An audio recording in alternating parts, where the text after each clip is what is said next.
गांधी तीर्थ, निसर्गाच्या सानिध्यात महात्मा गांधींच्या जीवनावरील जगातील पहिले मल्टीमीडिया म्युझियम. आजच भेट द्या. गांधी तीर्थ, जैन हिल्स, जळगाव.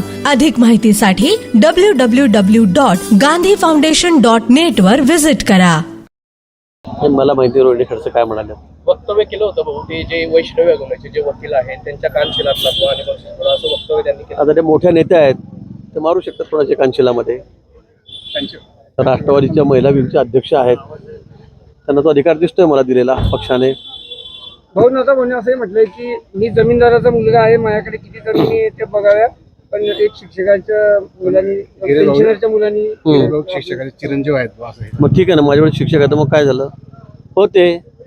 आता त्यांना जाऊन 25 वर्ष झालेत. तुम्हाला काय अडचण आहे? तुम्हाला अडचण काय? आता तुमच्याकडे जे चाललेलं आहे ते तुम्ही सावरा. मी तर काही चोऱ्या माऱ्या केलेल्या नाही कुठे. तुम्ही काय काय केलेलं आहे, काय काय चाललेलं आहे सगळ्यांना माहित आहे. मुक्ताईनगरच्या जागेसंदर्भात तुम्ही जे बोलले होते माझ्याकडे पुरावे, तसंच त्यांचं म्हणणं आहे की जामनेरला जो महामार्ग होणार आहे भविष्यामध्ये त्यासाठी पण तुम्ही जागा घेतली. कोणी मी असे धंदे करतो नाही. महामार्गाच्या मुरुमच्या गोष्टी, महामार्गावर जागा घ्यायच्या गोष्टी एखादं दाखवावं. त्या मीटिंग मध्ये गडकरी साहेब काय बोलले सांगू का म्हणा. चोरी कोणी केली मग आपल्याला काय वाटतं? तुम्हाला माहित आहे ना काय चाललं काय नाही. तर काय मी सांगतोय का? राज्याला माहिती आहे कोण जेलमध्ये गेलं, 2.5 दिवस कोण जेलमध्ये राहिलं, कोण चोऱ्या करतोय, कोण दिल्लीला जाऊन तिथे लोटांगण घालून माफ्या मागतोय. कोणासोबत लोटांगण?